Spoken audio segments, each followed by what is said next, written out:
جی، لیلۃ القدر کی قبولیت کی علامت کا سوال میں نے اس کا جواب عرض کیا۔ اب یہ ہے کہ لیلۃ القدر کی رات 1000 مہینوں سے افضل کیوں ہے؟ جو قرآن نے کہا ہے لیلۃ خیر من الف شہر۔ حضور سید عالم صلی اللہ علیہ وآلہ وسلم نے ارشاد فرمایا کہ میں نے مختلف امتوں کے لوگوں کی عمریں اور ان کے نامہ اعمال دیکھے، اور مجھے اپنی امت کی جو عمریں ہیں وہ کم دکھائی دیں، اور میں نے محسوس کیا کہ عمر کی کمی کے باعث میری امت کے لوگ پہلے والے لوگوں کے برابر اعمال نہ کر سکیں گے اور اجر اور ثواب میں پیچھے رہ جائیں گے۔ تو حضور سید عالم صلی اللہ علیہ وآلہ وسلم کیونکہ رحمت للعالمین ہے، رحیم و کریم ہے، شفیق ہے، انیق ہے، مہربان ہے، تو حضور سید عالم صلی اللہ علیہ وسلم نے اللہ تبارک و تعالیٰ کی بارگاہ میں یہ درخواست کی کہ یا اللہ، میری امت کے جو اعمال ہیں اس کا اجر اور ثواب گزشتہ امت کی اجر اور ثواب کے برابر کس طرح ہو پائیں گے؟ تو اللہ رب العزت نے عنایت فرمائی اور یہ لیلۃ القدر کی یہ رات حضور علیہ الصلوۃ والسلام کو عطا فرمائی، اور جو 1000 مہینوں سے بہتر ہے۔ اور لیلۃ القدر کہ یہ جو رات ہے، جو آخری عشرے کی طاق راتوں میں ہے، یہ بہت برکتوں اور رحمتوں والی رات ہے۔ اس رات اللہ تبارک و تعالیٰ کی کرم نوازی وہ موسلا دھار بارش کی طرح برستی ہے، بہت زوروں پر ہوتی ہے، اور اللہ تعالیٰ اس رات پہلے آسمان پر نزول اجلال فرماتا ہے، اور ندا آتی ہے کہ کوئی ہے مجھ سے مانگنے والا، میرے سے سوال کرنے والا،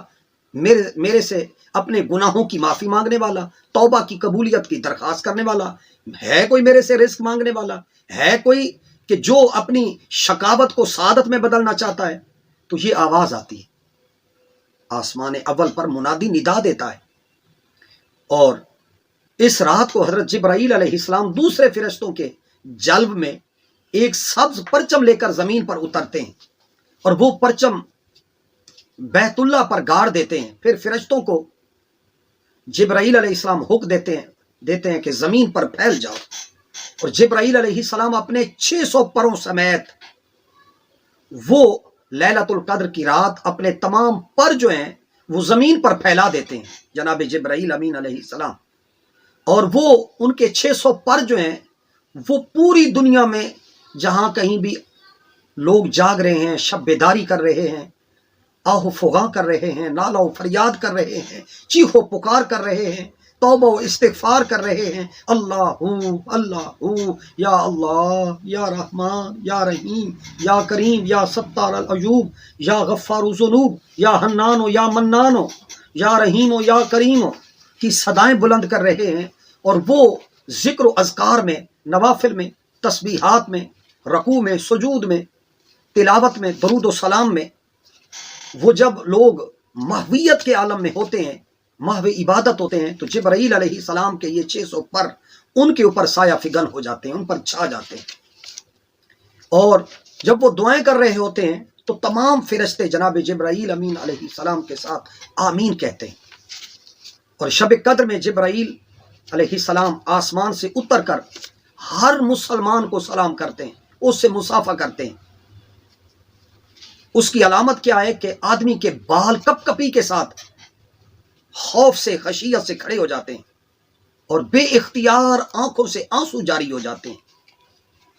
اس رات کا رونا، اس رات کا گریہ، اس رات کا بکا، اس رات کی نالہ و فریاد، چیخ و پکار، رونا آئے تو شکر ادا کرو، رونا نہ آئے تو پھر رونے والا منہ بنا لینا، شکل بنا لینا، صورت بنا لینا، اور جب اشکوں سے آنسو روا ہو جائیں تو سمجھ لو کہ یہ لیلۃ القدر کی اس رات کی قبولیت کی گھڑی نصیب ہو گئی ہے۔ اور لیلۃ القدر کی یہ جو فضیلت ہے، یہ قرآن حکیم کے علاوہ صحف آسمانی، یہ جو آسمانی کتابیں نازل ہوئی، وہ آسمانی کتابیں بھی ماہ رمضان میں نازل ہوئی ہیں،